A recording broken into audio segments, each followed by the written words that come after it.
Hello नमस्कार दोस्तों। हर कोई दोस्तों सोचता है कि हमारा बच्चा जो है पढ़ लिख के आगे बढ़े, कुछ अच्छा नाम कमाए। लोग दूर दूर अपने बच्चों को पढ़ाने के लिए भेजते हैं, लेकिन सबसे बड़ी बात ये होती है कि हर बच्चा अच्छा निकल जाए, हर बच्चा पढ़ाई में तेज निकल जाए, हर बच्चा कोई नौकरी पा जाए, कोई ज़रूरी नहीं। इसमें कुछ बच्चे जो है गलत राह पे निकल जाते हैं और कुछ बच्चे जो है सही राह नहीं देख लेते हैं। कुछ लोग जो है इसी तरीके से कुछ जो है एमबीए की पढ़ाई कर रहे होते हैं लड़के लड़कियां, और कुछ बीकॉम की पढ़ाई कर रहे होते हैं, और इसमें से जो है कुछ लोग गलत धंधे पे उतर आते हैं। और धंधा जब एक दिन पर्दाफाश जब होता है, मुखबिर एक आके बताता है कि ये एक बहुत ही गंदा काम चल रहा है, तो जब पुलिस सुनती है तो सुन के उसके पैरों तले जमीन खसक जाती है कि हम लोग जो है इतने पास होते हुए भी कुछ नहीं जानते हैं, और ये पता नहीं कितने दिन से ये धंधा फल फूल रहा है। तो ये दोस्तों, आइए आपको विस्तार पूर्वक ये कहानी आपको बताते हैं कि आखिर क्या पैरों तले जमीन उस इंस्पेक्टर के पैरों तले जमीन खसक जाती है, कि ऐसा कौन सा धंधा चल रहा होता है जिससे जो है सुनकर सब हैरान हो जाते हैं। तो ये दोस्तों, कहानी आप लोग को अच्छी लगे तो लाइक शेयर कमेंट जरूर करिएगा। हमारे चैनल को नए हो तो सब्सक्राइब कर दीजिएगा। और इस कहानी से दोस्तों बहुत बड़ी सीख मिलने वाली है, आप लोग ध्यानपूर्वक सुनिएगा और लास्ट तक कहानी, इस वीडियो को स्किप ना करिएगा, पूरे लास्ट तक सुनिएगा। तो ये दोस्तों कहानी है जो है लखनऊ, उत्तर प्रदेश लखनऊ की, जो कि एक गोमती नगर थाने का बात है। वहाँ पे जो है करीब 8 बजे की बात होती है। वहाँ पे कुछ लोग जो है कुछ लड़के लड़कियां इकट्ठे हुआ करते थे उस जगह। तो वहीं पे एक खबरी लाल था, जो पुलिस का खबरी था। वो सब जो है कोई वारदातें होती थी या कोई जानकारी होती थी तो पुलिस को जाके बताता था। तो उस खबरी को कहीं से ये पता चल जाता है कि कुछ लड़के वहाँ पे हमेशा आते रहते हैं और कुछ लड़कियां आती हैं, तो इधर उधर लड़कियों का आदान प्रदान होता है, और ये काफ़ी अच्छा खासा पैसा वसूलते हैं, और ये काफ़ी दिन से सेक्स रैकेट ये चल रहा होता है। तो ये खबरी लाल जो है जाता है, और जाने के बाद जो है वही गोमती नगर थाने के पास जो है पहुंचता है। और जाने के बाद जो थाना प्रभारी होता है चक्रेश मिश्रा, उससे कहता है कि सर, जो है यहाँ पे बहुत बड़ा सेक्स रैकेट चल रहा है, जो कि आपको नहीं पता है। ये बहुत बड़ा सेक्स रैकेट चल रहा है, और इसमें कई लड़के लड़कियां इसमें शामिल हैं, और काफ़ी अच्छा खासा इसमें पैसा का लेन देन हो रहा और कमा रहे हैं। तो इस बात पे चक्रेश जब सुनते हैं तो इसके माथा ठनक जाता है, सुनकर हैरान हो जाते हैं। वो कहते हैं ऐसी बात है तो चलो, कहाँ पे तुम ज़्यादा लड़के इकट्ठे होते हैं, चलो दिखाओ चल के। तो खबरी लाल उसकी गाड़ी पे बैठता है, और जहाँ पे सारे लड़के इकट्ठे होते रहते हैं, लड़के लड़कियां, वहाँ पे हो जाता है। तो पुलिस वहीं से ही चेकिंग करना शुरू कर देती है। सारे पुलिस जब चेकिंग करना शुरू कर देती है तो वहाँ पे देखती है तो एक लाल रंग की कार आके खड़ी होती है। जब खड़ी होती है तो जो खबरी लाल है इशारा करता है कि लगते हैं कि यही लोग हैं, यही यहाँ पे आते हैं, और लड़के लड़कियाँ यहीं से आदान प्रदान होती हैं। तो जैसे ही चक्रेश उस गाड़ी के पास पहुँचते हैं, तो उसमें से एक लड़का जो है बाहर, गाड़ी के बाहर निकल के इधर उधर टहलने लगता है और उधर उधर देख ही रहा होता है कि तब तक चक्रेश आते हैं और गाड़ी को पकड़ने की कोशिश करते हैं। लेकिन वो गाड़ी, जो तीन चार उसमें बैठे रहते हैं, वो कस के गाड़ी भगा लेते हैं। और जब गाड़ी भगा लेते हैं तो वहाँ से निकल जाते हैं। लेकिन पुलिस के हत्थे ये जो लड़का बाहर था वो गाड़ी पे नहीं चढ़ पाता है। उसका नाम विपिन शर्मा रहता है, और उसकी उम्र 24 साल रहती है। तो उसे दौड़ाकर पुलिस पकड़ लेती है, और पकड़ने के बाद उससे पूछताछ करती है कि बताओ तुम ये जो है यहाँ क्या कर रहे थे। तो उस पे वो कहता है कि साहब, यहाँ पे हम लोग पार्टी मनाने आए थे, लेकिन जो है जैसे ही पार्टी मनाने जा रहे थे, लोग, वो लड़के जो है और लोग जो थे दोस्त, आप लोग को देख के डर गए हैं, वहाँ से भाग गए हैं। तो इस पे से वो कहते हैं कि तुम मुझे झूठ बोलते हो। वो एक कस के थप्पड़ कस जोरदार से मारते हैं अ, विपिन शर्मा को, कि उसके आंखों तले अंधेरा छा जाता है और उसे समझ में नहीं आता है। तो कहते तुम मुझे झूठ बोलते हो, तुम जानते हो कि मुझे कुछ पता नहीं है, मुझे सब पहले से पता है कि तुम लोग यहाँ क्या कर रहे थे और ये कितने दिन से तुम लोग का धंधा चल रहा है।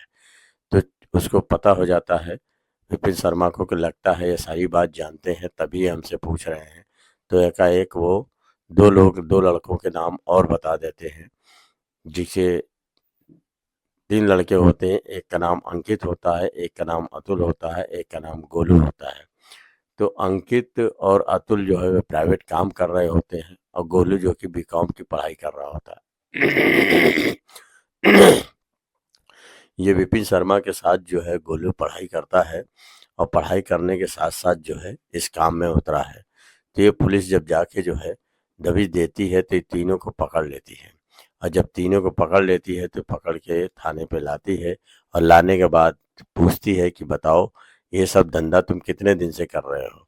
तो इस पर से जो है गोलू कहता है कि सर जो भी पूछना है इसमें आप विपिन शर्मा जी से पूछिए, क्योंकि इस कहानी के जो है मेन किरदार जो है अतुल विपिन शर्मा जी है, क्योंकि यही इस सरगना के मालिक है और इन्हीं को सारी बातें पता है। तो जब विपिन से पूछते हैं कि बताओ वो लड़कियां कैसे मिलेंगी और कैसे तुम लोग काम कर रहे थे, तब ये बताते हैं कि जो हम लोगों ने 3 लड़कियों को छोड़ा है वो सुबह 5 बजे आएंगी और हम लोग यहीं से जो है लड़कियों को छोड़ते हैं और छोड़ने के बाद फिर उसको सुबह जाके ले आते हैं। तो बताते हैं कि इस धंधे में तुम कैसे उतरे। तब विपिन शर्मा कहता है कि मैं एक हम मेरे क्लास में एक एमबीए की छात्रा है जिसका नाम रीना है। मैं और वो साथ ही में पढ़ रहे थे। पढ़ते पढ़ते हम लोगों में अट्रैक्शन हो गया। अट्रैक्शन होने के बाद हम लोगों के प्यार में बदल गई बातें और हम लोग एक दूसरे से प्यार करने लगे। फिर हम लोग की ज़रूरतें इतनी ज़्यादा थी, इतने पैसे की ज़रूरत थी कि घर से पूरी पैसे हम लोग की ज़रूरत पूरा नहीं हो पाता था।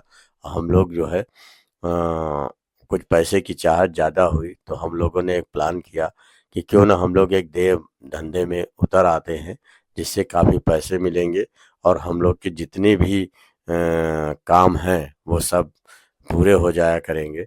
तो उसी की जब इस तरीके से करते हैं तो पहली बार जब ये अ, विपिन शर्मा है अपनी प्रेमिका जो रीना होती है इसको एक कस्टमर के पास भेजते हैं। तो पहले तो वो डर जाती है, डरी डरी रहती है, लेकिन जब होटल में जाती है वहाँ पे खाना पीना खाती है और जब उसके साथ सेक्स होता है तो उसके बाद जब उसको 10,000 रुपया मिलता है तो वो बहुत ही खुश हो जाती है कि इतने छोटे से काम के लिए मुझे 10,000 रुपये मिले, अब ये काफ़ी दिन पैसे चलेंगे। तो इस तरीके से वो दोनों काफ़ी धंधे में उतर जाते हैं और काफ़ी इस तरीके से काम करने लगते हैं। फिर ये जो इस काम को और आगे बढ़ाने के लिए जो रीना होती है अपने ही पढ़ने वाले जो 2 छात्रा को और इकट्ठा करती हैं। एक का नाम होता है नेहा और दूसरे का नाम होता है प्रिया।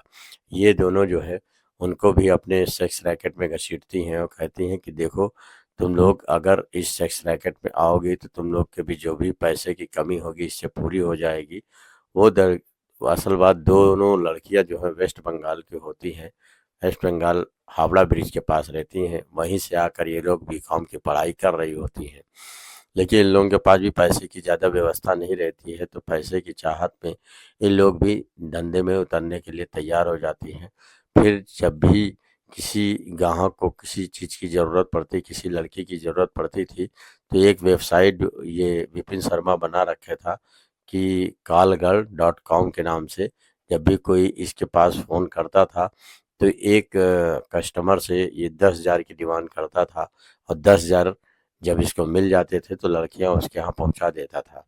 तो इसी तरीके से धंधा फलने फूलने लगा और ये काफ़ी लड़के लड़कियों को अपने ग्रुप में ज्वाइन कर लिया और जब भी कोई कस्टमर फ़ोन करता था तो लड़कियों को वहाँ को भेज देता था और उससे अच्छा खासा कमीशन लेता था। तो उस पे एक दिन रीना कहती है नेहा से कि देखो यार अगर तुम लोग चाहो तो दाएं बाएं भी कर सकती हो, अगर कोई कस्टमर ऐसे भी मिल जाता है तो तुम उसके साथ जा सकती हो और जाने के बाद जो है तुमसे पैसा जो हम लोग कमीशन लेते हैं वो भी नहीं देना पड़ेगा, तुम पूरा पूरा बचा लेना। तो इस पर से नेहा कहती है कि ऐसा हो जाएगा तो हम लोग के तो बल्ले बल्ले हो जाएंगे और हम लोग काफ़ी पैसा कमाएंगे। तो इसी तरीके से ये लोग का धंधा फल फूल रहा था।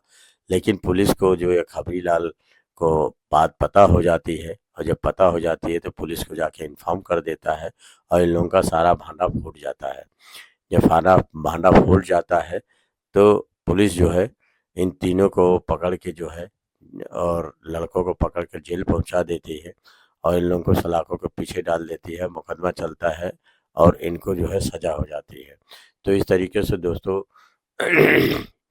अच्छे खासे नौजवान पढ़ने लिखने वाले लड़के के साथ जो है कहाँ वो पढ़ाई करके आगे भविष्य आगे बढ़ाते, बल्कि और वो दलदल में चले गए और जेल की सलाखों के पीछे चले गए। तो दोस्तों ये कहानी से हम लोग को यही सीख मिलती है कि गलत काम का गलत नतीजा होता है। अगर माँ बाप पढ़ाई लिखाई के लिए बाहर भेजते हैं तो आदमी को मन लगा के पढ़ना चाहिए, ना कि गलत धंधा और ज़्यादा ऐशो आराम के चक्कर में पढ़ना चाहिए। जैसे इन लोगों की ज़िंदगी तबाह हो गई, इस तरीके से और किसी की ज़िंदगी तबाह ना हो, आप लोग सतर्क रहें और ये ध्यान रखें कि आसपास ऐसा कोई काम ना हो। नमस्कार, तो धन्यवाद।